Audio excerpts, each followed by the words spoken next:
Srivastava from India. I'm a serial entrepreneur. I started an edtech company in 2013. That was a B2B company in India. And we were aware that the informal education is bigger than the formal education in India. A lot of coaching classes were offering the test preparation as well as school education and college education. So our prime focus in that B2B company was to offer edtech solutions to these coaching classes, which are almost million plus in India. And we were very successful in offering it to a lot of coaching classes across the country. We raised even the private equity fund in 2017 for the company, and I sold that company in 2020 January. And after that, I'm consulting 3 edtech companies. 2 are in India and 1 is in Nigeria. In India, the one company which I'm consulting, their product is going to be live in the market in the month of April. And the other company which I'm right now consulting, they already have launched their product in the month of January 2021. And the third company which I'm consulting is from Nigeria, and they launched their product in 2019. So I'll brief you on those products also in a few minutes. The one which is going to be launched in April, it is a B2C product, and they actually have created an online learning management system for the vocational training with a special focus on designing field. So what they are doing is they have pre-recorded lectures of the top industry people, like the top fashion designers of the country. We have got Bollywood in India, which is very famous for their movies, and the top fashion designers, those who help these actors and actresses, they are the teachers, those who are teaching on the platform. And this platform has got the entire thing, like the content designed by the top institute people. Like we have got the top institutes in India for fashion designing called NIFT, National Institute of Fashion Technology. So the ex-professors of NIFT are designing the entire content, which is going to be delivered to the students from the top designers, and it will have the assessment area also. So that is one product which I'm consulting right now. Second product which I'm consulting is the company which is offering a recruitment platform for the education industry. There is no separate platform for education industry to recruit the newcomers, especially to recruit the employees for them. Schools, colleges, universities, they need professors, teachers, administrative staff, principals, directors.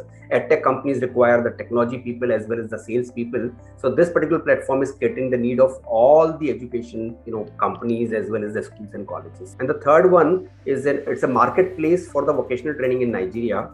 So they have created a marketplace where the different institutes like fashion designing, tailoring and others, they are coming and offering their services to the students. So these are the 3 companies I am consulting right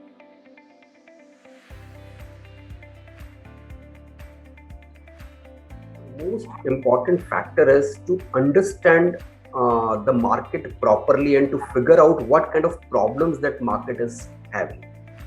So, the most critical factor is if you can identify the problem properly, then you will be in a position to offer a good solution to the market, and your startup is definitely going to be a big hit. So this is one of the most critical factors, to identify the problem properly before you start an enterprise. Second is, you need to understand, like, are you going to go alone or you need some partner to start with? Because, at times people think like I can do it on my own, but I always suggest people at least 2 people should be there to start an enterprise. And if you have compatibility with the other guy, that you have to check before you start. So that is also one of the very important factors, according to me, to start a new enterprise. And if you are compatible with your partner, then I think the ground is open for you to start.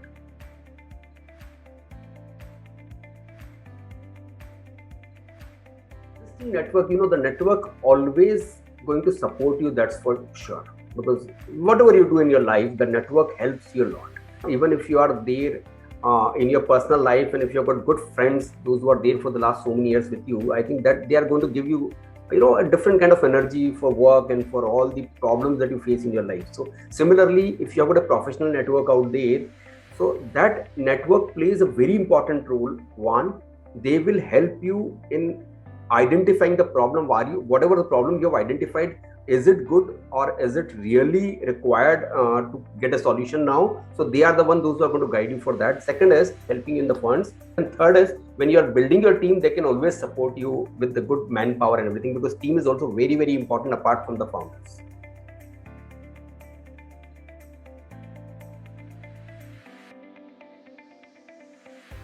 I would suggest there are few parameters on which you can judge yourself. A lot of time people, those who are walking somewhere or those who are there in the universities for their education, they identify the problems in the market, and they are the ones those who can even offer a good solution for that problem. The right timing is if I get a founder also who is of like-minded fellow and who understands that this is something which is relevant now, and this is the time when we are going to launch it, then definitely it's going to make a big sense. I'll give you an example from this company. This is the second company which I'm helping as a consultant. These guys, when they approached me, they wanted to come with something in edtech industry, but they were not very clear what exactly they're going to bring. So I told them, since now you see that the schools are already there in a brick and mortar system, colleges are there, universities are there, they actually are struggling to get right kind of resource for their organization. So you can help them in getting the right kind of resource.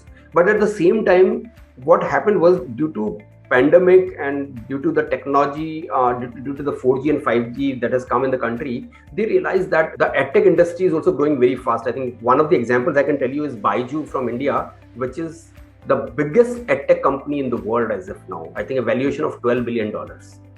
Similarly, we have got other unicorns also in the country like Unacademy, who have really grown by leaps and bounds in the last 2 years. And this year in 2021, these 4 or 5 companies I'm talking about need 13,000 plus employees only in 2021. So I think we saw that this is really a right time for them to start this enterprise, because it's not only the schools, colleges require the good manpower, even the edtech companies are also in need of the good manpower. So this is seriously right time for them to start a new enterprise. You have to see your market, you have to understand the behavior of the market, and if you feel that your product is going to be a right fit at this moment, that is the right time for you to start. And plus, you know that the funds are also been arranged, at least your family and extended friends are ready to give you some kind of funds initially. You have got a very good partner who understands you, a like-minded fellow who is compatible with your skills. And so all those things club together, if all these factors come in your favor, I think that is the right time to start a new business.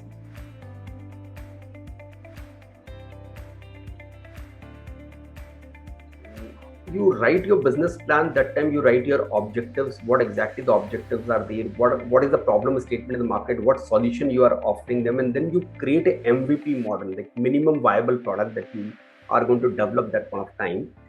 And if you develop a minimum viable product in a given time, which you have already decided initially, and you see that you are all ready with that, and plus you have a very small team to support it once you enter into the market, because if that particular concept seriously disturbs the market, you need a backend team also to handle those things out there.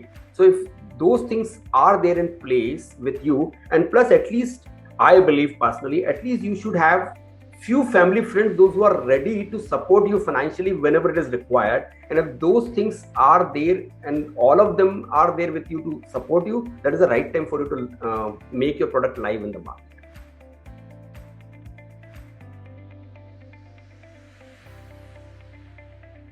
That is very much required. I think you always launch a product in beta version first.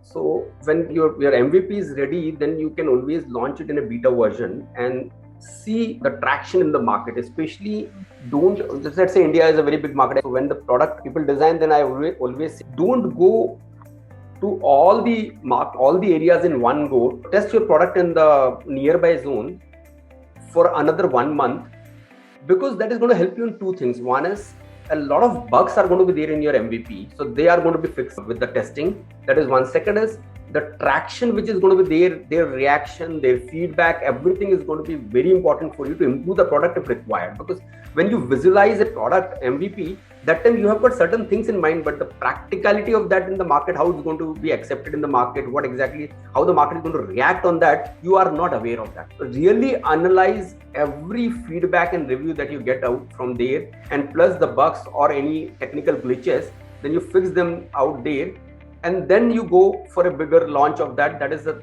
right strategy according to me.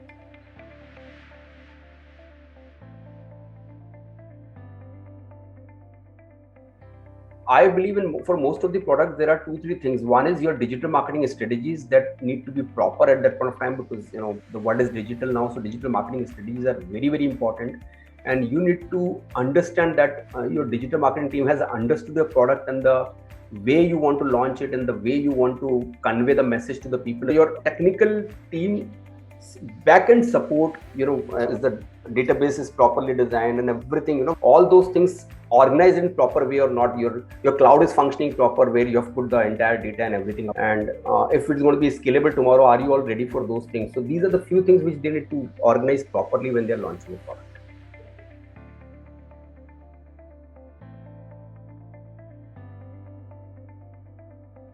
If you get your initial traction very fast, the most important thing is you have to set certain things. For example, like let's say, I'm again going to give you an example of this EduVacancy, which is a product right now, and I'm helping them out. I told them you should have a critical number on your platform that we have decided, because in India, 3 million plus people are there working in the education sector, and they want to switch jobs, or and then the freshers need job in that particular sector. So I told them, at least you should have the 50K minimum people on your platform. If they are going to be there, then you need to think about scaling your sales team, scaling your tech team, and at the same time you should start venturing into the market to partner with the other companies, or to partner with the government, or to partner with the top end universities, so that you can get the leverage, better opportunities in the market, and you can leverage them well with your product. So the stage is going to be every company, every startup, every edtech company will have their own critical numbers, which they need to decide based on the product and based on the objective they want to achieve in the market. And if they think like that has been achieved from the market and the traction is good, the feedback is good, immediately they need to think about the next key activities and resources they require to scale it up, and as well as if they can enter into some kind of partnership with some companies or some government agencies or some other organizations.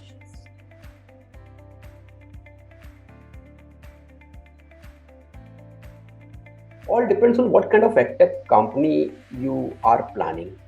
Suppose you're planning a B2C company in a K-12 market segment, then the key resources are, of course, your teachers and content, because you need a very, very good teachers, effective teachers, those who can communicate well, and you need a good content to develop the very good content, a very interactive content.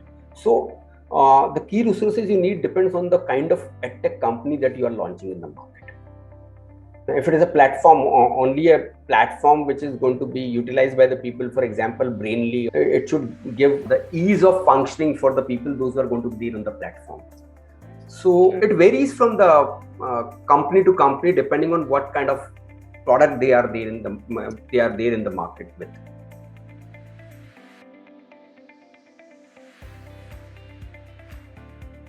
There are 2-3 factors which are very, very important. The first is this partnership really going to benefit the company whom I'm partnering with? Because it should be mutual. If you are benefiting and they are not benefiting, that partnership will not go longer for a longer duration. Next thing that is very, very important is this partnership going to hamper my entire business, or that is going to sidetrack me in few sub-sectors out there? Because at times you partner with somebody and then the others, they get envy with you and they don't want to be there on your platform, and they don't want to come with you. So you have to see it from that perspective also. If this partnership not harm my entire product line, and that should not harm my other consumers and customers out there. So these are the things which are very important in terms of partnership.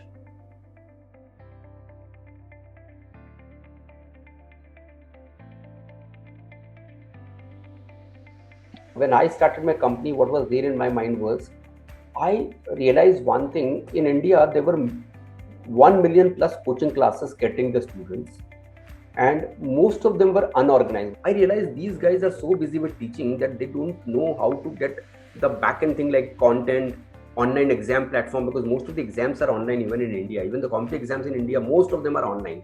So I realized one thing, these coaching classes are all scattered.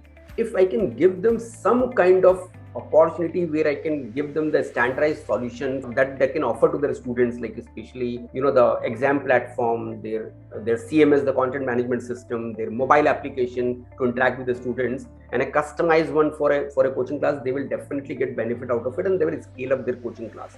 And that is what that was there in my mind, and that was the problem that I saw in the market. And then I realized, is it right time for me to start? So then I saw that, okay, I'm talking about 2013-14. That time, the internet speed was not that great in India, but gradually it was improving, and we were reading in the different newspapers that 4G is going to come in next 2-3 years in India. So I thought this is the right time for me to enter into that thing, because this time if I enter into this kind of product, then definitely when the internet speed will be more after 2 years or 3 years, I will definitely get more leverage out of that thing. That was one. Next thing which I saw was people were gradually shifting from PCs to laptops and laptops to smartphones. 2013-14 was the time when people were shifting to smartphones, and I was very clear, if the smartphones are going to be more in use, then the consumption pattern of the people is going to change over a period of time, and that actually happened. 2017-18, a drastic change in India. People started accepting the content, video, lectures, and everything on the smartphone. There are so many unicorns in the country now, especially in the tech segment. And India is the fastest growing countries in the world, one of the fastest growing countries in the world in terms of tech companies growth and development. One more thing I just wanted to add here is, once you launch it, because most of the people where they miss out is once they launch their products, once they are there in the market. One thing I always tell to my all the founders, they are so passionate about their product that they don't want to see the market properly. They are so passionate with their product. They feel that what I've created is something, it's a gem, and it's going to change the dynamics and these and that. But they need to be on a realistic ground along with that. They need to understand how the market is changing, how the market is reacting or responding to their product. So these are the few things which they need to understand. And next thing is, they have to work hard to put proper APIs to see the analytics day in, day out. Because if you are going to be in touch with the analytics, how the people are responding on your platform, how much time they are spending on your platform, what exactly they're doing on your platform, these are very, very important things. And most of the time when we are in love with our product, we miss out those things. So don't miss those things when you are in love with your product.